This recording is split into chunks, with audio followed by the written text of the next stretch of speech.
আসসালামু আলাইকুম।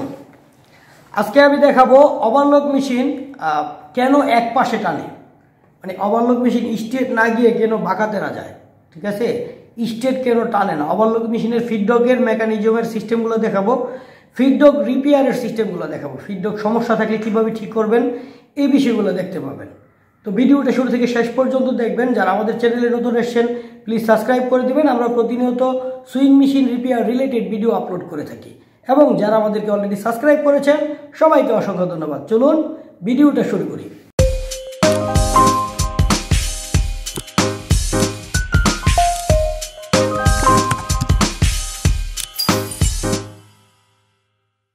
তো এটা করার জন্য আপনারা দেখবেন, প্রথমে যদি আপনার ফেব্রিক এক পাশে টানে, হ্যাঁ, সমান না টানে, এদিকে বাঁকাতেরা হয়ে যায়, সেক্ষেত্রে আপনি যে জিনিসটা ফলো করবেন তা হচ্ছে আপনার ফিডব্যাক।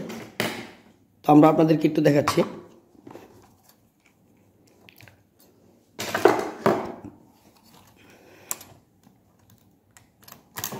এই প্রেশার ফিট যদি ইকুয়াল না থাকে, হ্যাঁ, ফিডব্যাকের সাথে যদি সমানভাবে না বসে বা প্রেশার ফিট যদি কার্ভ থাকে, স্ট্রেট না থাকে, সেই ক্ষেত্রেও কিন্তু আপনার ফেব্রিক স্ট্রেট টানবে না, হ্যাঁ, কার্ভ হয়ে যাবে।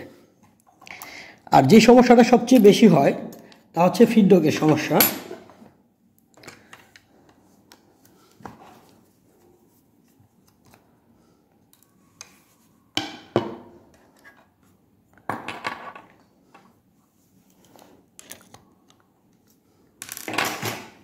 এই যে এরকম ফিডব্যাকের সমস্যা হয়, ওকে। এই সমস্যাটা কি দেখুন, এখানে আমার কতটা পুরো, বাট এখানে ঠিক আছে, এখানে কিন্তু দেখুন ক্ষয় হয়ে গেছে, হ্যাঁ, ফেব্রিক কাজ করতে করতে এগুলা নষ্ট হয়ে গেছে, হ্যাঁ, একদম ডিজাস্টার হয়ে গেছে এগুলো। এই যে এগুলো ঠিক আছে, হ্যাঁ, দিস ওকে, দিস নট ওকে। তো এটার জন্য কি করবেন, আপনি এরকম একটা ডায়মন্ড ফাইল নেবেন, এই চিকন টাইপের ডায়মন্ড ফাইল নিয়ে এটাকে আপনি এভাবে এই কার্ভগুলো আপনাকে ঠিক করে দিতে হবে, এরকম করে দিতে হবে প্রত্যেকটায় আপনি এভাবে ডায়মন্ড ফাইল দিয়ে দিয়ে দিয়ে দিয়ে ঘষে ঘষে ঘষে ঘষে ফিডব্যাকটাকে ঠিক করতে হবে। যদি ঠিক না করেন তাহলে আপনার ফেব্রিক স্লিপ কাটবে, ফেব্রিক এখানে এসে কী করবে, স্লিপ কাটবে, ভালো মুভ করতে পারবে না।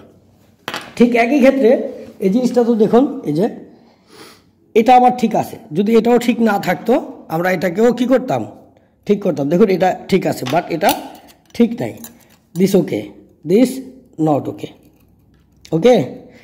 তো এটাও আপনারা এভাবে ঠিক করতে পারতেন।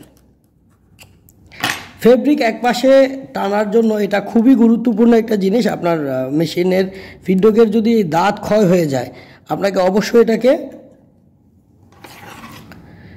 ডায়মন্ড ফাইল দিয়ে ঘষে ঘষে ঘষে ঘষে লাগাতে হয়, না হলে দাঁতটা রিপ্লেস করে নতুন একটা দাঁত ইনস্টল করতে হবে, নতুন একটা ফিডব্যাক ইনস্টল করতে হবে। তো এভাবে আপনি এটাকে ঠিক করে তারপরে লাগিয়ে দিবেন, এটা খুবই গুরুত্বপূর্ণ একটা জিনিস। আরেকটা জিনিস আমি আপনাদেরকে দেখাবো।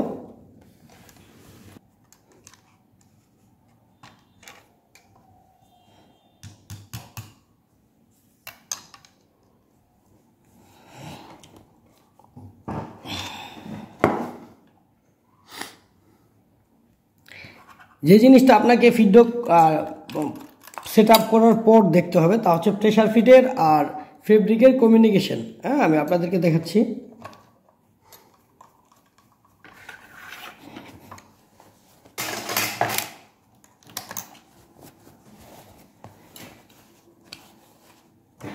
এখানে খেয়াল করবেন, আমি যখন মেশিনটাকে চালাবো তখন হচ্ছে আমার এই যে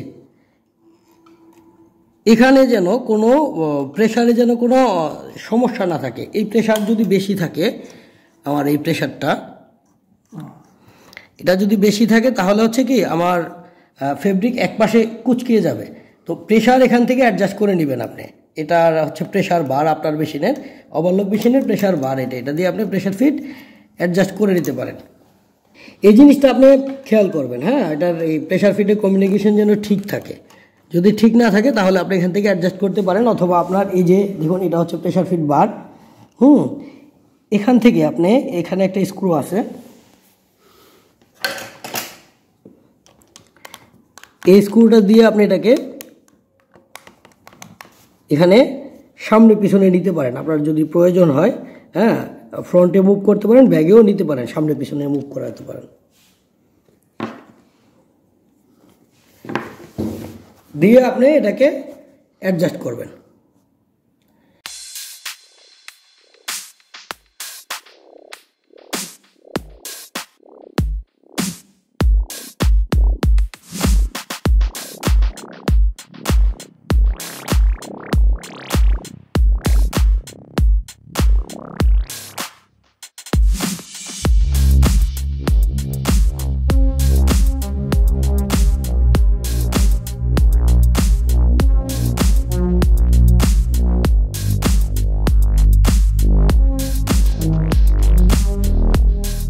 ভিডিওটা শুরু থেকে শেষ পর্যন্ত দেখার জন্য অসংখ্য ধন্যবাদ। ভালো থাকবেন। আসসালামু আলাইকুম।